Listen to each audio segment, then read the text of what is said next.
Prezidentin təşəbbüsü ilə parlamentin qəbul etdiyi amnistiya aktının icrası bugün səhər saatlarından başlayaraq cəza çəkmə müəssisələrində icra olunmağa başlayıb. Bu, Azərbaycanın müstəqillik tarixində sadəcə 13-cü və ən böyük amnistiya aktıdır.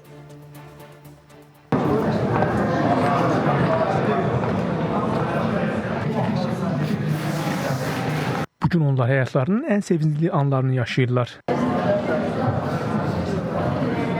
Konstitusiya və suverenlik ili münasibəti ilə 20 min məhbusa şamil edilmiş amnistiya aktı ilə 5 minə yaxın şəxs həbs cəzalarından tam azad edilib. Dövlətimizin məqsədi, dövlətimizin amalı cəza çəkmə müəssisələrində məhkumların saxlanılması deyil, onların cəmiyyətə inteqrasiya olunması və onların islah olunmuş şəxs kimi cəmiyyətimizə geri qaytarılmasıdır. 4 saylı cəza çəkmə müəssisəsindən amnistiya tətbiq edilən 22 qadın məhkumdan ikisi övladları ilə birlikdə azadlığa buraxılıb. Müstəqillik tariximizdə sadəcə 13-cü amnistiya aktı icra olunur, hansı ki bu amnistiya aktında 20 min məhkum şamil edilir.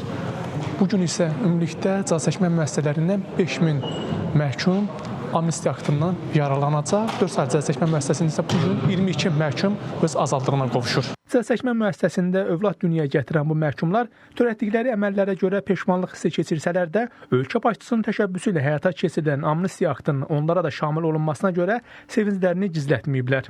Necə cəzanız? 11 ay 28 gün almışdım, 8 ay 18 gün çıxartdım. Cəzanız nə qədər? 11 ay 28 gün. Almışdınız. Bəli. Onun nə qədərsini aparırsınız? 8 ay 18 gün. Həmçinin cəzası 6 ay azaldılacaq məhkumların sayı 3 minə yaxındır.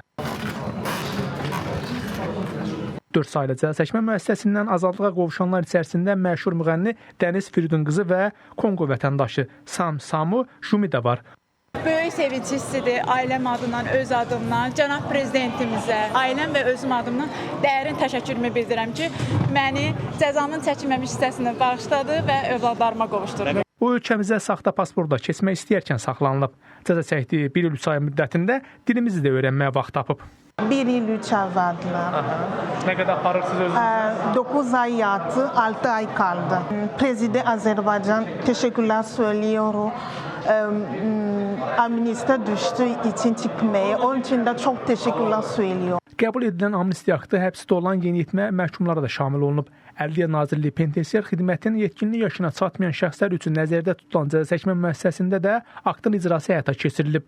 Bugün cəza çəkmə müəssisəsindən 3 yeniyetmə azadlığa buraxılıb. Amnistiya aktının icrası Bakı İstintaq Təcridxanasında 12 məhkuma şamil edilib.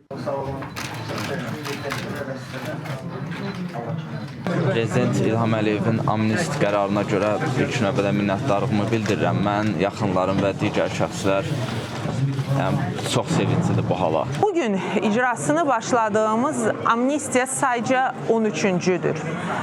Bugünə qədər ən böyük amnistiya aktı 10 minə yaxın məhkumu əhatə edən amnistiya aktı 1-ci vitse-prezident Heydər Əliyev Fondun prezidenti hörmətli Mehriban xanım Əliyevanın təşəbbüsü ilə həyata keçirilmişdir. Beləliklə, reallıq ondan ibarətdir ki, bu qərar cəmiyyətdəki barışa, insanların arasındakı həmrəyliyə, sülhə xidmət eləməklə yanaşı, amma həm də cəza çəkmə müəssisələrindəki sıxlığı aradan qaldırmış olacaq. Qeyd edək ki, dekabrın 22-sindən icrasına başlanılan amnistiya aktının icra müddəti qanunvericiliklə 4 ay nəzərdə tutulub.